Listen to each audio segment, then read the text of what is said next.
Saudações, nesse seminário Curisco Não Se Rendeu. Meu nome é Luiz Rubem Bonfim, eu sou de formação, sou economista, eu tenho pós-graduação em Turismo e Desenvolvimento Sustentável pela UNEB, em 2004, faz um tempinho já. E vamos começar esse seminário com o livro que me inspirou a participar desse seminário. O livro está aqui,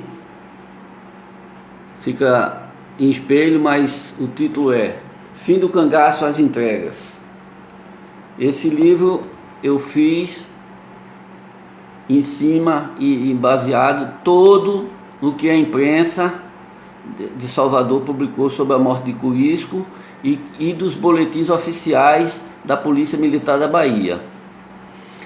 Isso veio ampliar, né, o que já tinha sido escrito, porque eu conheci Antônio Amauri e publiquei essa edição do livro dele, Gente de Lampião, Dadá e Curisco, né? E também forneci o original, né, o arquivo para a Assembleia Legislativa da Bahia publicar essa quarta edição, podemos assim dizer. Interessante que a primeira vez que eu tive contato com a documentação em gravação, né, foi na casa de Amauri. Ele colocou lá numa mesinha lá, foi no chão, colocou no chão lá um equipamento que eu nunca tinha visto nem funcionando. É um gravador de rolo. E foi lá que eu vi a voz de Dadá sendo entrevistada por ele. Então, praticamente todo o livro que ele publicou, Gente de Dadá e Curisco, foi baseado nessas gravações que a Amauri fez com Dadá num período que ele hospedou ela lá, em 2 períodos que ele hospedou Dadá na casa dele, na residência dele. Então ele fez esse livro todo baseado na versão dela, né, toda na participação dela, na história dela e tal. Eu li o livro, fiz a terceira edição, publiquei o livro e fiquei mais curioso para ver o outro lado. Então eu me dirigi à Biblioteca dos Barris, né, e lá encontrei todos os jornais da Bahia, o Estado da Bahia, o Jornal à Tarde, o Imparcial, etc. E lá eu comecei a selecionar todas as matérias, começando em abril de 1940, né, e vou até o final de junho de 1940. E então, eu verifiquei o quê? Que quando eu comecei a ler cronologicamente, né, e comecei a ter uma ideia de todo o que a imprensa publicou. Olha, a primeira impressão que eu tive no outro dia, 2 dias, 3 dias, 4 dias depois, é que a imprensa publicou tudo o que aconteceu. Não teve invenção, não teve exageros, não teve posicionamento tipo ideológico para esconder o que a polícia fez, como foi que aconteceu. Está tudo contadinho, vírgula por vírgula, que a imprensa publicou. Mandou emissários para lá, os correspondentes lá também transmitiram para os outros jornais, mas o que a gente verificou é que a imprensa publicou o que realmente aconteceu. Não teve coisas exageradas ou diferente do que a própria Dadá conta. Dadá conta que atirou na polícia, a polícia respondeu os tiros, Dadá corre junto com Curisco cai, né, metralhado pelo tiroteio, e é interrogado no chão lá, já metralhado com uns 5, 6 furos ou mais. E o cara pergunta a ele, o tenente José Osório de Farias pergunta a ele quem é ele. Ele faz: sim, sou Curisco mesmo, e um homem como eu não se entrega, estou satisfeito.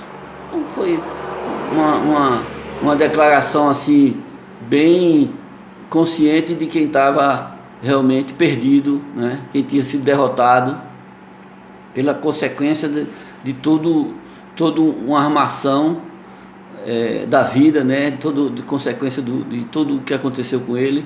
Mas o principal vem antes, né?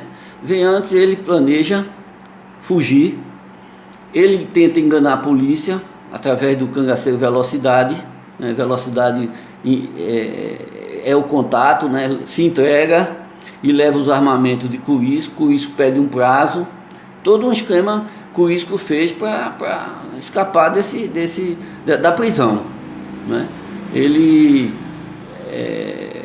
vai na casa de um conhecido dele e convida, eu acho que ele sequestrou mesmo a menina, raptou a menina mesmo, forçado, né? O cara não tinha pra onde correr, mas foi uma conversa que dá conta que foi, a menina veio porque a família permitiu, tal, a menina Zefinha, como a imprensa está tratando, o nome dela é Josefa, tal. Então eles se deslocam, né? E Dadá e Corisco e Rio Branco e Florença ganharam um tempo de mais de 12 dias na frente da polícia. Então eles se deslocando para o oeste baiano, né? E a polícia perguntando, procurando saber se ele ia se entregar, e não foi uma iniciativa pessoal de Zé Rufino, não. Foi uma iniciativa do comando da polícia, do Salomão e do Felipe de Castro.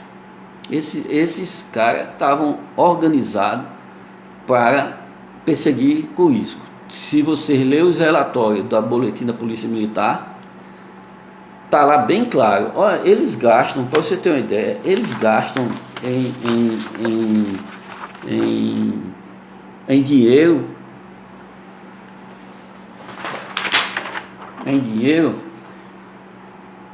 8 contos, 5 contos e 866.400 réis. Imagine que gastaram, foi a despesa com aluguel de carro, combustível, alimentação, peças, conserto do carro. Rapaz, isso é uma lista, 3 páginas de lista do relatório, né? Que o Noblar, que devia ser um capitão, o tenente Noblar, que devia ser um tesoureiro na época, tal, ele assina. Aqui no livro consta 3 páginas de relatório. Você pega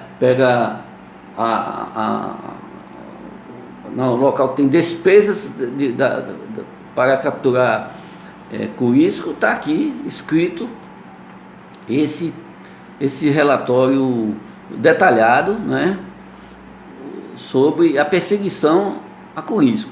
Quer dizer, não foi uma coisa, iniciativa de Zé Rufino, como algumas pessoas comentaram, ou então relatavam assim, entrevistas que Zé Rufino fez isso, Zé Rufino, nada disso. Foi a polícia militar como comando, né? Com telegramas, com aluguel de automóvel, com aluguel de caminhão também, com requisição, né, de automóvel também que houve, mas foi pago, tá aí nos relatórios, e gasolina, e alimentação, e toda uma infraestrutura que a Polícia Militar da Bahia precisou para perseguir Corisco. Corisco não estava mais como um cangaceiro, porque ele não estava com armas longas, ele estava com Parabellum, né? E uma arma lá 45 lá. Então eles não estavam municiados para enfrentar qualquer combate. Eles estavam para pequena defesa pessoal, quase, né? Quem verifica os armamentos que foram presos com eles era para defesa pessoal e evitar até eles serem roubados, né? Porque onde eles estavam caminhando era um caminho de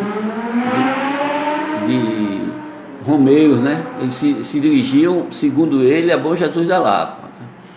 Então eles foram cercados, né? Numa fazendinha chamada Fazenda Pacheco, estava numa casinha de farinha lá da propriedade, tinha morrido uma pessoa lá, Dadá fez até a mortalha, e isso é tudo bem contado por ela, esse fato, né? E o caminho que levou foi, a polícia saiu vitoriosa e sem estrutura nenhuma, transportaram ele num caminhão, sem condições, higiênica. No outro dia que ele chegou em Djalma Dutra, 12 horas do dia, conforme a imprensa publica, ele já estava morto e ela estava com uma situação de ferimento muito grave na perna, se submeteu a operações de forma muito de saneamento, de higiene muito baixa, né? E teve 2 operações e ficou com a perna amputada, né? Essa foi um resumo do que a gente pode fazer, mas tem outros fatos também contados, né, pelo próprio boletim. O boletim da Polícia Militar que está nesse livro, ele fala dos bens apreendidos, né?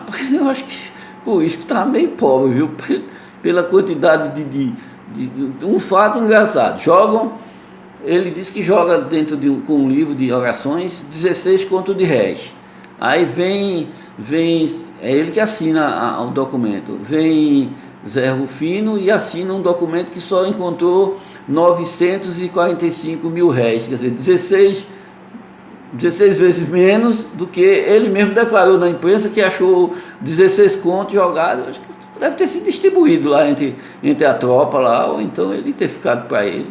Ninguém sabe, são especulações que a gente não consegue tirar nenhuma conclusão, mas está tudo escrito, né? Está tudo escrito lá que ele realmente pegou esse livrinho de orações. 16 contos devia ser muito dinheiro, né? Porque essas cédulas eram grandes, mas devia ter cédulas pequenas também, né? Cédula de 1 conto de réis é uma cédula até meio difícil de encontrar, tal. É mais fácil de 500, de 200 do que de próprio de 1 conto de réis. E o relatório de anéis, negócio de brilhante e tal, eu acho que não chegava a uma fortuna para quem passou 10 anos no cangaço, feito com isso que ficou, aquele pequeno período lá de 1926, pequenininho, eu acho que ele não pegou nada, mas esse outro período do cangaço que ele esteve na Bahia e Alagoas, Sergipe e tal, ele deve ter amealhado com aqueles bilhetes também que ele fazia para extorquir os comerciantes, os fazendeiros, os vaqueiros que tomavam conta das propriedades. E eu achei que eu pensei que ele era mais rico, né? Porque a listagem é pequena em relação ao que a gente pensava, né, de um cangaceiro do porte dele, né, chefe de grupo e tal, para você ver que ele é os grupos não eram muito grandes porque a logística dava trabalho. Aqui está ele aqui numa foto de Benjamin, né, com o grupo dele, com o Dadá. Aqui está ele só com o cachorro, né, aqui está ele com o cangaceiro do grupo dele, né. Aqui ele está com chapéu também, outra foto do grupo, né? Outra foto do grupo e outra mostrando, acho que o grupo, uma posição que está todo, acho que está todo os membros que participavam do grupo dele. Isso, todas essas fotos é de Benjamin Abraão em 1936. Em 36, aí ele estava no auge aí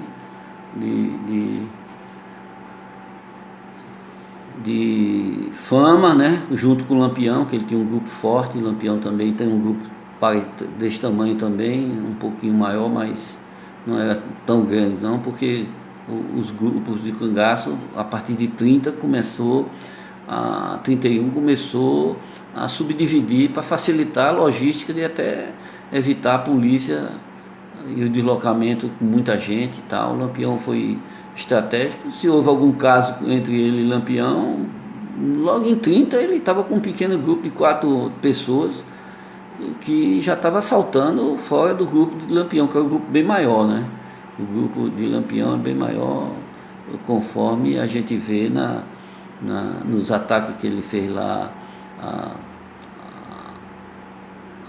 queimadas, depois o combate que ele matou o tenente Geminiano, né? A diferença era, ele tinha acho que 10 homens a mais do que o grupo de Geminiano, né? O grupo do tenente Geminiano. Então, com isso não ficou com a fama que tem Lampião, né? Mas resultou em filmes, né? Em filmes, né? Cordéis não, cordéis eu acho que ou eu não consigo comprar, ou a produção de cordéis com lampião, com curisco, é pouca em relação a quantidade de cordéis que tem lampião. Então, livros, tem o essa aqui é todo de responsabilidade da Dadá, né? Esse livro aqui é o de José Humberto Dias, tal, que é uma entrevista enorme com ela, que muito parecida também com as outras entrevistas que Dadá deu para outros membros da imprensa. E o que fica claro que não houve muita especulação sobre a morte de Cuísco em relação a Angico, né? Angico, Ave Maria, Lampião não morreu, Lampião apareceu em Minas Gerais, Lampião apareceu em Campina Grande. E é um livro que foi publicado aí que realmente não chega à imaginação dos escritores, né, que publicam ficção e querem dizer que é realidade. É bem diferente daqui com isso. Com isso, a imprensa fez uma cobertura tão boa quanto a que fez do Lampião. Eu não vejo diferença em termos de curiosidade da imprensa. Passou mais de um mês publicando tudo o que aconteceu, a chegada de Dadá em Salvador, entrevista dela, as perguntas que se faziam a ela, tal, e tanto porque o cangaço, a morte de Lampião em relação à morte de Cuísco, os cangaceiros começaram a dar entrevista depois das entregas, né? O primeiro Barreira matou um companheiro, deu entrevista, aí saiu depois um grupo enorme de Zé Sereno, deu muita entrevista, fotografia nas primeiras páginas dos jornais. Isso durou até a entrega de Ângelo Roque, né? Ângelo Roque se entregou e depois ficou mesmo Cuísco sozinho, né? E Velocidade afirma que Cuísco não se entregou porque Dadá não deixava, ameaçava ele de morte, e também ele já estava ferido, né, com os braços imobilizados pelos ferimentos, estava numa situação de alcoolismo também, que os cangaceiros contam que ele bebia muito e tal. E o fim do cangaço realmente foi naquele 28 de julho, né, que morreu o Lampião, e o cangaço ali só veio a esperar só finalizar com a morte de Cuísco, mas não mais como uma luta de um cangaceiro, mas sim uma luta de um pequeno grupo fugitivo, né, sem estar com armamento próprio para um combate. E eu creio que a minha participação aqui encerra agora pelo espaço que foi me solicitado de 20 minutos.